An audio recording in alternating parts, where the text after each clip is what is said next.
di kolom komentarnya #Indopret dan jangan lupa juga untuk di like live streamnya sebagai bentuk dukungan kita semua. Yes, kita bakal langsung menuju ke game Sunhawk perdana di weekdays kita kali ini. Langsung aja kita bakal terbang ke Sunhawknya. Yap. Apakah akan terjadi meta-meta healing atau mereka akan malah barbar nih? Karena mengingat Sunhawknya 4 kali, jadi chance-nya cukup banyak untuk bisa memainkan beberapa strategi. Apakah efektif atau tidak, kita lihat saja nanti. Betul, tapi kita lihat di awal-awal tampaknya potongan pesawat pun cukup fair kali ini dari arah Lakawi sampai kurang lebih ini memotong ke arah Nakam dan sekitarnya.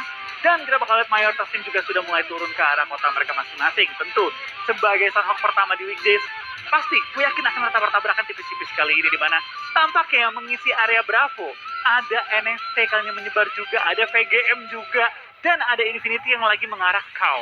Oke, berarti untuk BTR bakal dengan luas ya menguasai area Painan ini dan arah Q ke bawah. Oke. Camp Charlie dan Bantai yang bakal dimanfaatkan oleh RRQ. Well, ini menjadi semakin unik dan menarik di mana circle-nya ini ke arah Ruins ya, atau ke arah Pulau Charlie. Oke, ini kalau kita lihat tim RRQ turun di Camp Charlie bukan pertama kali ya. Di turnamen sebelumnya yang kita sempat melihat tim-tim Indonesia berhadapan dengan tim Vietnam. Emang dari tim RRQ turun juga Charlie. Oh iya. Tapi kan lebih seringnya kebanyakan kita ngelihat di Mong Nai. Jadi mungkin ini adalah plan B dari RRQ. Mungkin di turnamen resmi PMPL pertama kali mereka turun di tempat lain untuk di 2 season ini. Oh, mungkin kemarin setelah menjalankan di turnamen tersebut kayak efektif nih, bisa nih kita gunakan sebagai plan lainnya. Jadi mereka menjalankan hal tersebut, tapi terbukti efektif dan nggak ada gitu yang ngisi di bagian tersebut. Jadi harusnya akan menjadi sebuah awal yang baik juga, karena kalau misalkan yang namanya di awal udah ketemu orang lain, udah deg-degan di awal gitu loh, ibaratnya hati udah nggak tenang kayak sekarang ini Genesis Dogma yang udah harus bertemu dengan Onyx di awal-awal permainan. Betul, karena kalau ada orang yang kita perlu jaga dekat sama orang lain, tentu kita agak nggak tenang gitu ya. Nah itu dia. Kayak sekarang Nicil nih, dekat dengan orang yang kita nggak ingin mereka dekat gitu. Iya. Dua tim yang berlawanan. Iya, ada rasa-rasa cemburu dan rasa-rasa ingin merebut gitu ya. Dan kita melihat juga ternyata di sisi lain ada APG kayaknya masih cukup nyaman nih, nggak ada orang dekat mereka. Ini ada di deket-deket dermaga ya. Nakam itu. Dermaga Nakam situ kan ya? Iya, mereka di kiri-kiri lah, di area-area Nakam. Dan udah mulai sering lah kita melihat tim-tim ini udah nyebar dengan lebih rapi. Karena Sunhawk udah berapa musim digunakan sebagai map yang kompetitif. Udah lama lah, bertahun-tahun bahkan ya. Dan semakin kesini, semakin juga tim-tim semakin matang main di area Sunhawk. Dulu kita lihat ya Sunhawk gitu-gitu aja mainnya. Betul. Sekarang muncul meta menggunakan kendaraan, meta scrapping ekstrim yang seperti Victim mainkan, meta healing, dan banyak sekali strategi-strategi yang diciptakan untuk menguasai map Sunhawk yang memang terkenal sangat sulit untuk dimainkan. Dan kalau kita ngomongin udah sekelasan kayak SEA ini ibaratnya kayak individualnya udah pasti nggak usah diraguin lagi lah ya. Mereka udah pasti percaya satu sama lain, dan pasti dari segi mekanik individual udah di atas rata-rata, makanya mereka berani banget untuk melakukan scrapping berjauhan. Sementara dari Nichil nih yang masih agak cukup terjebak di area kampung dan sudah dikitari oleh beberapa player-player Onyx. Betul, yang sekarang dari Nichil sudah mendengar ada step-step yang mendekati arahnya. Dan dari Onyx tahu juga, ini Nichil nggak jauh-jauh banget. Nichil belum ketahuan, tapi akhirnya dimajin sama 3 orang sekaligus. Kali Nichil langsung dipulangkan di awal permainan. Dan tentu menjadi pukulan bagi tim GD di awal-awal kehilangan satu player mereka. Dan gue nggak melihat player-player atau manpower lainnya dari Genesis Dogma. Karena mereka split ke Dogs. Jauh banget splitnya. Padahal kalau yang gue pernah lihat mappingan ya, memang dari Onyx itu nge-split Kampong dan juga Lakawi. Jadi gue kaget, tadi waktu gue liat Nichil di Kampong, gue kaget. Maksudnya kayak, Onyx kan selalu turun tuh dari zaman PMPL Thailand, mereka selalu turun di Kampong dan Lakawi. Nah, ini Nichil kok masih berani turun di area Kampong? Apakah dia pengen coba loot and run gitu, kayak loot di pinggir-pinggir kabur, atau gimana? Karena resikonya gede banget. Tapi yang dia lakukan itu adalah pergerakannya tuh jauh banget gitu loh, kayak dia ngelutingnya agak ke dalam kampungnya gitu. Nah, itu. Nggak pinggir-pinggir banget. Jadi ya sudah terjadi, mau gimana lagi ya, mungkin namanya juga Sunhawk pertama, ibaratnya masih coba-coba, masih mencari informasi. Dan di Quarry gue masih belum lihat sih adakah tim yang ngambil di Quarry, karena sejauh mata memandang belum memantau juga. Ya kalau Quarry biasanya itu kalau sekarang ya nggak jauh-jauh dari arahnya tim YG, tim BN. BN lagi main BN itu seingat gue biasanya Cave, kalau untuk di tengah-tengah itu YG dan BTR. Kalau dari Painan tuh keluarnya cepet banget ke arah Quarry. Quarry. Tapi kan karena zona ke kiri. Ambil potongan Alpha dan juga Charlie. Jadi harusnya tim-tim yang dari Quarry malah yang bergeser ke arah Painan. Ya, dan tim-tim dari Lakawi Kampung yang bakal geser ke Quarry. Atau Betul. mungkin dari yang Bravo masuk ke Quarry. Tapi kalau kita lihat sekarang juga di tim-tim lain belum ada sih pertemuan-pertemuan lagi. Baru tadi aja satu player dari GD yang terculik. Dan kita belum melihat nih adanya indikasi-indikasi untuk melakukan healing atau seperti apa. Karena juga masih menit kelima, masih menit awal juga. Dan di kota-kota lain tidak ada clash. Jadi gue rasa ini akan menjadi Sunhawk yang cukup damai. Awal-awal. Berarti bisa dibilang semua tim benar-benar mempersiapkan Sunhawk dengan baik. Mereka mapping sedetail-detailnya dan mungkin tadi kayak ada beberapa lah tindakan-tindakan nekat yang dicoba gitu loh, kayak coba-coba drop zone untuk mencari tahu apakah masih ada tim Onyx atau enggak gitu loh di kampung. Siapa tahu kan tebak-tebak manggis, ya udah pindah kali ya, siapa Iya. tahu gitu. Oke. Main loh. Oh iya. Oke, welcome to PMPLC Season 4 kali ini untuk seorang Yuhai yang akhirnya bergabung juga di roster BTR. Ya, dan diturunkan ya. Dan sebentar kalau kita lihat ternyata fight yang akhirnya mulai pecah. Ada pergerakan yang cukup nekat menurut gue dari seorang Tom. Tapi apik sekali dari V-Gaming. Dia benar-benar meng-backup pergerakan Tom. Ditembakin terus-menerus backup fire yang bertubi-tubi. Membuat Gatani ternyata nggak berani untuk melakukan pick off lagi. Dan Tom ternyata berhasil untuk touchdown ke belakang sebuah batu besar. Betul, padahal kalau tadi Gotuni ya, dia spray sedikit lebih lama. Itu tumbang sih Tom, tapi baik lagi hampir pernah cukup. Kali ini bakal ada seorang Nuzi spray ke arah depan, tapi dari bala bantuan tim VGM sudah merapat ke arah tim Infinity. Sekarang Infinity dalam bahaya karena Nuzi knocked out, menyisakan 3 player yang kali ini splitnya cukup jauh. Dimana bakal lihat dari Gotuni bakal coba cabut kali ini menggunakan baginya ke arah belakang, ke lower ground mengambil cover balik batu, tapi ada juga Mela yang keluar dari pertahanan dapetin 2 bahkan dari tim VGM kali ini. Gila, ini kayak film horor loh, asli. Kita nembakin satu, dia komit ke satu arah, tiba-tiba di belakang ada lagi, tahu-tahu nongol lagi, tahu-tahu ada lagi. Jadi kayak ini crossfire-nya benar-benar luar biasa banget menurut gua setup dari kedua tim ini. Tapi ternyata Gatani sudah mulai menangkap satu player di depan sana, dilempar sebuah granat tapi belum connect. Timing hampir saja, tapi Tuan masih berhasil untuk menghindar jump shoot yang ternyata gagal. Gatani berhasil melakukan counter dengan UMP Gaming badinya, dan ternyata kali ini malah V Gaming yang bonyok. Betul. Tadi dari V-Gaming yang mengambil keuntungan di awal-awal dengan Nokar, dengan satu play yang cukup baik ya Nokar di awal-awal. Sekarang malah tinggal menyisakan seorang Porsche yang langsung nyemplung ke laut. Coba untuk menyelamatkan placement point di mana dari Infinity lagi mencari nih player terakhir yang tadi sempat knock-in player-player kita kemana nih? Berenang ke arah mana? Tapi Infinity tidak menang tanpa adanya luka juga karena sekarang mereka kehilangan satu player mereka di awal permainan. Yes. Nuzi lagi, bintangnya mereka. Itu dia, abang-abangannya Infinity ya. Iya. Pandu. Kalau ada masalah, panggil abang-abang. Abangnya Nuzi. Alright, dan kalau kita lihat dari Porsche ya, yang masih bisa ya berenang lah ya, harusnya dia masih bisa menghindar. Cuman kalau diangkat kepala nih, ini adalah momennya nih, biasanya bakal langsung diincar dan ditembakin. Bahkan airnya udah mulai masuk tuh ke paru-paru. Blue Zone-nya juga mau bunuh diri, suicide kah? Dia mau tumbang sama Blue Zone daripada ngasih poin ke tim lain. Itu menurut gue strategi yang cukup wajar, apalagi dengan dia tahu bahwa this is the end. Dia nggak bisa healing di air, dia juga termakan oleh Blue Zone, zona pun jauh dari dia. Ya, mending gue tumbang sama Blue Zone, gak ngasih poin ke tim lain. Alright, dan akhirnya Force tenggelam sudah mengoyo-ngoyo di air. It's the end of V-Gaming, dan bergeser ke arah Vase Clan di bagian sebuah jembatan. Korpai tertangkap lagi, dan untuk Mr. Five nampaknya akan berusaha untuk melakukan misi penyelamatan ke atas sana. Ini area sekitaran Painan juga pastinya, dan ada beberapa obstacle yang pastinya masih bisa dimanfaatkan. Sementara dari bukit seberang Bigetron Red Aliens ada 4 rifles. Betul, kita bakal kini tampaknya semua tim dengan zona yang pindah ke arah kiri. Sudah mulai ada tim-tim yang bertemu kali ini saling melihat, mungkin bahkan saling memberikan sedikit tembak-tembakan peringatan. Seperti BTR yang kali ini shifting kali ke arah Faze. Jadi kan mereka lebih ke arah center dari bukitnya, nyebar. Dengan mereka udah tahu ada target di depan mereka, yaitu Vase Clan yang dari nyebrang jembatan. Sekarang mereka langsung nge-shift prioritas mereka, meninggalkan sisi belakang dan lebih fokus ke arah depan. Ya, benar. Itu adalah decision making yang wise juga, harusnya wise decision, karena balik lagi harus kita lakukan adalah objektif gameplay kali ini, dimana spread out yang masih cukup menjauh satu sama lain dari Bigetron Red Aliens cukup menarik juga, dan jumper kita bisa ngelihat sudah mulai bergerak di bagian atas, tapi Yuhai tertangkap. Iya, tertangkap oleh Face Clan yang tadi ada di bagian low ground. Mungkin dari Yuhai tadi kelihatan lagi ngepron atau lagi kebuka badan dan langsung diincar. Tapi dia dari Kid bakal mendekat juga ke arah tim GD di mana mereka lagi mengisi area-area sekitar cave. Yes, dan suara motor dari seorang Kid harusnya terdengar sangat jelas oleh seorang Booms, masih belum ditembak. Begitu disiplin dari seorang Booms memegang barrelnya, masih menunggu timing dan momentum. Dan DZZ, sebuah granat yang dimasak dengan matang akan dilontarkan ke arah depan, tapi ternyata belum cukup.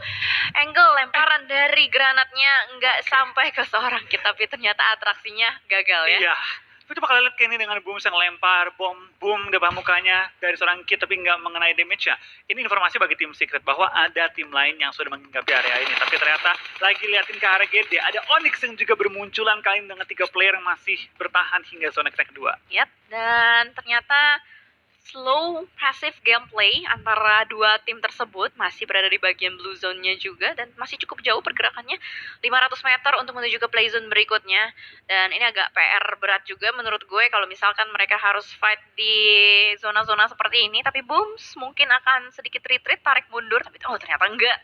Booms masih dengan sabar nungguin kedatangan dari tim Secret, memantau dari kejauhan juga terpantau.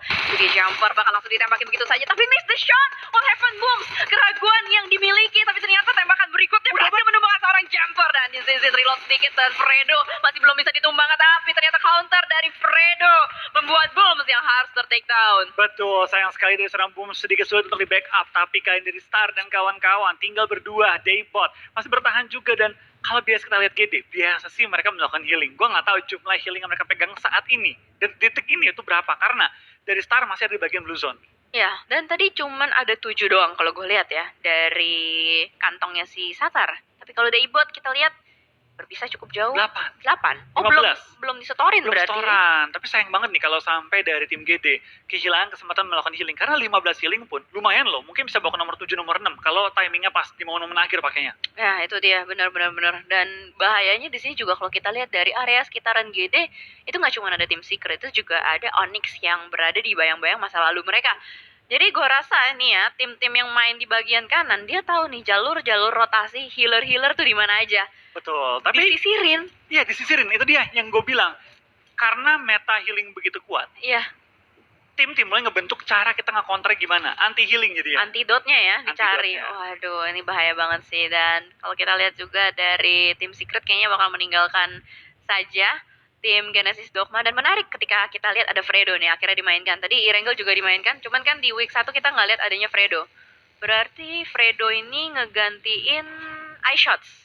Iya, iShots. Ya benar, iShots. nih. Karena biasanya dari tim TS dia punya roster cukup luas kan. Banyak dia. Ada 5-6 ya? 5 deh kayaknya, 5 pemain. 5. Lupa deh. Pokoknya yang gue inget tuh ada 2 player dari Yudu ya kan, si Jumper sama Fredo.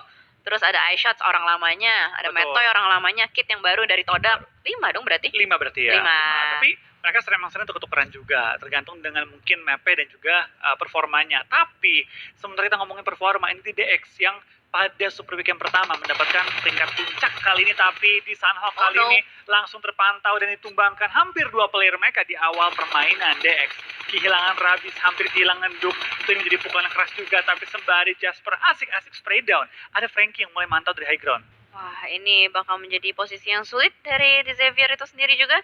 Dan lagi-lagi kita melihat ada tim yang bermain di blue zone. Ada apa dengan Sano kali ini? Semuanya kayak ragu-ragu untuk masuk ke dalam zona. Mereka semua berusaha buat nyisir bagian luar. Kayaknya takut ke backstep sama healer-healer gak sih?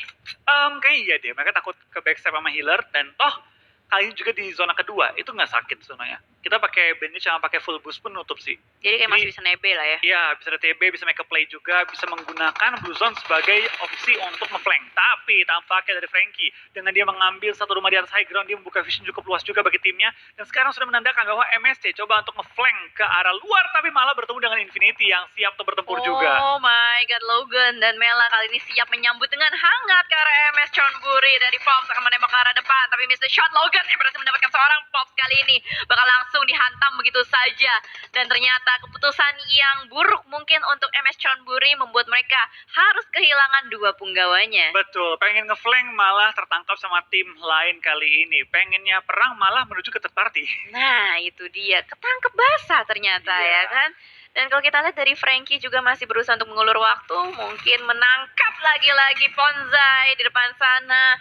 What happened with MS Chonburi di Sanhok kali ini? Rontok satu persatu dan juga Onyx rata. Oke, Onyx juga rata kayak belum rata kayak pulang ke arah lobby. Satu doang ya? Player, tapi ini dia NFT. Kali ini mulai terpantau juga tim yang pasti juga mewakili Indonesia. Tim yang perlu kita dukung juga secara maksimal untuk dapetin poin-poin lebih kali ini. Ya, dan bahkan di Elimination Feeds-nya kita melihat ada sebuah momen yang mungkin tidak kita inginkan. Ada Bigetron yang bertemu dengan RRQ. Tapi dari NFT kali ini benar-benar memotong dan menahan pergerakan dari Onyx. Gimana caranya supaya tidak bisa masuk ke dalam zona. Bahkan Swavel sempat-sempatnya melakukan setup smoke untuk melakukan unboxing ke arah kotak dari Onyx. Betul, tapi feeling gua, NFT kan turun di Mongnai, pojokan atas. Tiba-tiba udah nyampe ke arah sini, kayaknya mereka healing deh. Kayaknya mereka bisa healing sih kalau mereka nge-clear Mongnai, dapetin Bravo, nge-clear Lakawi lagi, dan coba cari healing sebaik mungkin, itu bisa mereka healing kali ini. Ya, itu dia. Jadi masih ada beberapa option-option yang mungkin akan terjadi atau kemungkinan yang akan terjadi. Karena ini nggak ketebak nih. Ini masih belum kita bisa lihat seperti apa kesimpulannya. Dimana banyak sekali unik gameplay yang terjadi. Slow gameplay bahkan Infinity dengan motor. Betul. Bermain di bagian Blue Zone juga. Jasper apalagi? Last player standing masih ada di bagian Blue Zone dan masih bertahan menghadapi Infinity. Ini bener-bener game yang, wah, di luar dugaan gue sih. Timnya bener-bener galak dan bahkan Infinity sudah bersiap untuk healing. Logan udah pegang 13 first aid. Nah, itu dia. Mela dan Logan kali ini bakal diutus untuk mencari seorang last man standing. Jasper, what happened? Sedikit bengong. Dan wow, MS Chonburi pun dipulangkan. Ini ada harta karun nggak? Kita lihat. Wih, banyak tuh. Banyak. Tiga. Ada lah ya. Lumayan, tiga itu lumayan. Tapi kita bakal lihat tampaknya dari YG bertemu dengan tim NFT yang kali ini langsung menggunakan Kup RB untuk rotasi tepat di depan tim YG. Yang langsung lewati, tapi 2 pemain NFT ada di sisi belakang. Mungkin bersiap untuk melakukan healing juga. Banyak banget yang healing berarti. Cuman healingnya itu nggak cuman pasif, mereka bener-bener kayak berusaha aktif gitu kan. Kayak berusaha untuk nyisir, nyari-nyari lagi, dan oh my god, ini dia. Apakah akan terjadi? Apakah akan bertemu NFT dengan RRQ? Harusnya terdengar nih, suara mobilnya pasti nyampe ke telinga-telinga player dari RRQ. Betul, tampaknya dari 2 pemain RRQ yang nge-split ke arah bawah sudah bertemu juga dengan tim NFT yang menggunakan Kup RB. Harusnya kendaraan terdengar sih, dan ini dia GD dari bot bakal rotasi tepat di depan tim TS, tapi dari bot tertangkap kali dan langsung ditumbangkan. Kayaknya dari Star udah healing karena dia ada di Blue Zone. Oke. Udah dapetin setoran ya harusnya dari player-player GD juga. Dan dari Fredo siap nih. Dia udah siap banget buat nangkepin player-player yang bakal masuk dari Blue Zone. Ini kayaknya visi atau objektivitas dari tim itu tuh nahan player-player yang bakal masuk gak sih dari luar? Betul. Coba buying time untuk ngerusuhin tim-tim yang sekiranya nantinya akan masuk ke area Blue Zone dengan metode healing. Itu juga. Ini dia nih, Mela Ini udah megang satu first aid jaga-jaga, dan sekaligus juga dia pengen nyayur ke arah tim-tim yang ada di sisi belakang. Ini udah kelihatan tuh ya, ada di Xavier juga yang masih bermain di bagian Blue Zone ya. Wow, ini menarik banget. Ini lucu banget menurut gue. Dan dari YG ternyata memantau keberadaan dari RRQ di belakang sana. Nerpeko kayaknya lagi bleeding out, tapi itu harusnya bleeding out yang pertama. Tapi satu player dari YG, Aka, sudah mulai bergerak begitu cepat, langsung maju seorang diri, percaya diri banget, pede banget. Dan Mela yang masih nungguin aja, ini dia nih, mangsa gue nih. Ini momennya nih, ini momennya. Ayo dong, keluar. Mela mulai bersabar kali ini, mulai pelan-pelan berdiri, jongkok, dan spray ke arah Rabi begitu terbuka. Tapi sayang sekali, dengan jarak begitu jauh, pelurunya ada delay dan sedikit susah untuk dapetin targetnya. Yap, masih miss the shot juga, dan Ravenclaw masih berusaha untuk menembaki ke arah player-player NFT. NFT ini kayak belut loh, kalau kita lihat pergerakannya dari tadi. Nyelip-nyelip aja. Iya kan? Sana sini, pokoknya terobos dulu aja, soalnya dia punya vehicle. Jadi pergerakannya bisa enak banget ke sana kemari, tapi ternyata akhirnya tertangkap juga oleh BTR dan juga face ke line player dari NFT. Betul, kita bakal lihat ini zona kembali shifting menuju ke arah, harusnya ke arah dekat dengan jembatan, dan tim-tim yang belum masuk ke arah zona sudah mulai terpantau berlari, dan lagi-lagi Sunhawk tanpa kendaraan. Mengerikan ini pergerakannya. Makanya, ini nih, bisa lihat ini slow banget sih. 19 menit loh, Flo. Ya, masih 14 tim, bayangin. Tapi cukup banyak player yang udah last man standing. Tinggal 2 player lagi. Dan pasti menggunakan healing untuk bertahan selama mungkin di zona kali ini. Ya, sejauh mata memandang nih masih 4 tim ya, yang biru-biru nyalamati. Jadi bisa kelihatan yang masih bertahan di bagian blue zone-nya siapa aja. Namun kali ini, RRQ nampaknya harus tertangkap oleh player-player Vampire. Mort terpantau dan semuanya rata dipulangkan begitu saja. Ya, terlalu terbuka mereka di tengah-tengah jalanan dan memang zona itu mental dari arah mereka dan mereka nggak bisa kemana-mana selain posisi tersebut. Lah, itu YG. Lah, lewat begitu aja. Tapi lihat, persebaran dari VPE begitu rapi menjaga ujung dari circle-nya. Gila ini YG. Buset, itu nekat banget dia naik motor YOLO movement banget dan juga AK. Benar-benar YOLO banget. Ini benar-benar di alam liar ya. Iya. Jadi pergerakannya liar aja. Begitu terbuka langsung di take down juga dan sekarang dari VPE sudah mengantongi total 4 elimination di awal permainan. Di lain sisi dia bakal kaya juga dari FaZe Clan. Sudah mulai terpantau dekat dengan tim TS juga berseberangan dan dipisahkan oleh perbukitan dan kayak ini 12 tim tersisa masuk ke zona kita yang kelima. Ini cukup banyak tim yang masih bertahan, apalagi kita lihat tim-tim yang utuh itu masih cukup banyak. Ada 4Rivals, APG, Geekfarm, BTR dan kawan-kawan semua. Dan kita lihat banyak tim yang nampaknya udah mendapatkan tempat cukup nyaman dan FaZe Clan kali ini lagi-lagi mendapatkan zonanya dan BTR mungkin punya PR kali ini untuk bisa meretake area dari FaZe Clan. Ini kalau misalkan BTR bisa dapetin compound milik FaZe Clan, itu akan menjadi kemenangan besar sih. Betul, tapi kita bakal lihat juga dari tim BTR. Tampaknya mereka nggak terburu-buru maju juga. Toh di depan juga itu lower ground, nggak mungkin diisi oleh tim lain. Dan mereka bakal coba untuk fokus ke arah-arah angle tembak dulu dari FaZe Clan. Dengan komponen mereka sudah kuasai, tinggal berdiam diri, tinggal nyayur ke arah BTR di mana Zuxi di knockdown. Tapi trading yang begitu baik dari seorang Yuhai Poi menumbangkan Korpai kali ini. Yes, refract dan masih bisa menyelamatkan kawannya. Zuxi masih bisa melakukan penyeberangan. Jembatan Smokes juga sudah di pop out. Dan kali ini Yuhai berusaha untuk mengcover teman-temannya dengan mengelock angle ke arah FaZe Clan di belakang sana juga. Dan pelan-pelan Gatorade Alliance sudah mendapatkan touchdown ke dalam play zone Vintores di depan sana. Kena headshot. Tapi ternyata belum cukup satu peluru untuk menumbangkan Vintores. Oh, tapi Luxi terlalu terbuka. Sekarang dari VPE bakal coba fight dengan tim BTR juga di mana satu player mereka Luxi di take down. Zuxi juga tertumbangkan dan tinggal menyisakan 2 member dari tim BTR untuk bertahan kali ini. VPE tampaknya benar-benar nyayur kiri dan kanan, tapi mereka juga punya PR untuk maju ke arah zona. Betul sekali. Semuanya udah mulai pecah perangnya mengingat ini zona ke-6, fase ke-6 mau nggak mau mereka akan terkikis secara massal juga dan lagi-lagi dari tim Secret yang sudah mulai memantau ke arah Geekfam ditembakin terus-menerus tapi masih belum mendapatkan hasil dan Miracle tertangkap. 2 player satu persatu dari Geekfam pun tertumbang tapi Kid juga butuh penyelamatan kali ini. Jumper bakal berusaha untuk merapat kembali ke arah seorang Kid. Ya, kita bakal lihat seperti juga dari seorang Damrut ke arah depan dan bahkan Geekfarm sudah mengantongi total 6 eliminasi. Tinggal maksimalkan placement point mereka kali ini. Dari tim-tim yang bertanding, tampaknya satu persatu player mulai berjatuhan, satu persatu tim mulai berguguran juga. Memasuki zona kita yang ke-6 yang kembali mendonat kali ini. Ya, terkikis secara massal ya bisa kita lihat dan wow, open field. Well, ini akan menjadi hal yang menarik juga. Bahkan tim Secret, Metoid, last man standing yang mungkin masih bisa menyelamatkan kawannya. Jumper karena FaZe Clan terus-menerus nyayur. Motong rotasi dari tim Secret, ditahan habis-habisan, menjaga bagian bibir zonanya. Dan better, kayaknya dia punya jalan untuk bisa masuk ke dalam sepertinya. Asalkan dia tidak dipotong. Tapi ternyata Onyx kali ini yang bermain di bagian utara sudah mendapatkan beberapa elimination. Enak banget itu open.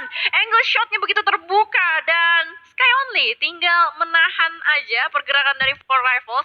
Rip nih bakal kesulitan nih. Kalau misalkan dia mau nyebrang, dia butuh jembatan smoke yang tebel banget. Betul, ini butuh jembatan smoke yang tebel banget, tapi kita bakal lihat dari 4Rivals tampaknya Rip bakal berlari, tapi tertangkap juga oleh seorang Senpai yang langsung mensecure poin eliminasinya. Tapi dari 2 player lagi yang bertahan tampaknya cukup kesulitan juga. Geekfam pun akhirnya termakan oleh Blue Zone yang ditumbangannya posisi ke-10 dan membawa 7 poin eliminasi. Ya, itu dia. Masih bisa mendapatkan pulang poin, seenggaknya. Membawa pulang poin. Dan Playzone sudah mulai turut andil. Kali ini satu persatu player sudah mulai tumbang. Dan Ryzen berhasil untuk mendapatkan seorang Korpai. NFT menyisakan Scovel seorang diri saja. Tapi sepertinya perpecahan atau pergesekan dari FaZe Clan dan BTR terus-menerus terjadi.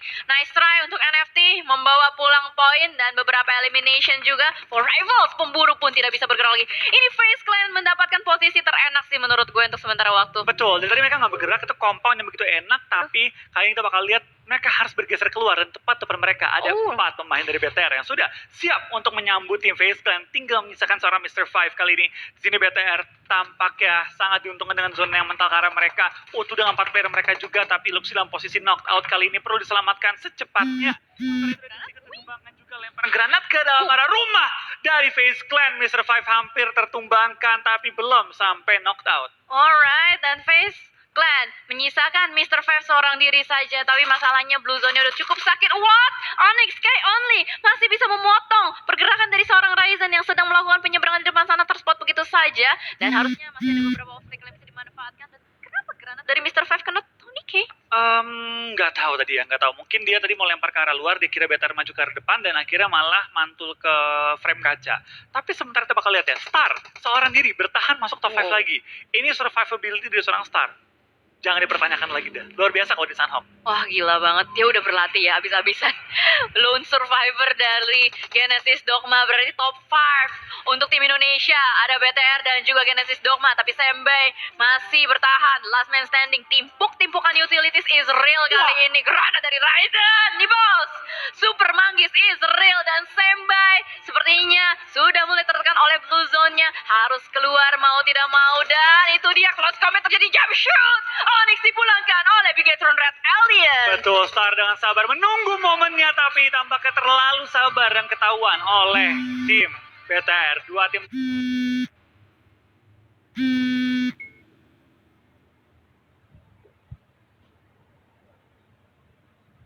tersisa, Infinity melakukan healing, dan BTR ada dalam zona dengan sangat nyaman, tinggal bersabar aja. Kaget, siapa itu yang nembak? Di mana Kak Infinity? Apakah kalian melihat Infinity? Ayo sebut di mana? Di mana? Lebih kencang. Saya tidak. Oh, ternyata di sini. Jauh banget. Di Kemalva. Kemalva. Alright, kali ini dari tim Infinity, tapi baik lagi mereka nggak pulang hanya dengan placement point. 6 elimination kantongi, hashtag 2 placement didapati, berarti 18 poin untuk tim Infinity. Lihat, seneng banget Logan. Mukanya. Kok mirip Ryzen sih mukanya dari sini? Sekilas ya? Iya. Oh, enggak. Oh, poninya udah digigitin. Enggak mirip. Tuh, mirip tuh. Tuh. Ini Ryzen nih, dengan kearifan Thailand. Oke. Lihat, dia semangat banget tuh nge-healing. Ayo kita lihat perjuangan dari Logan. Ayo Logan, udah cukup. Ih, masih ada loh. Dia first aid-nya taruh di mana? Oh, di lantai, digeletakin. Oh, pintar sekali. Ada bekal ya. Dia bawa bekal banyak banget ternyata Logan. Iya, ini bekal banyak, tapi Logan udah cukup, Logan.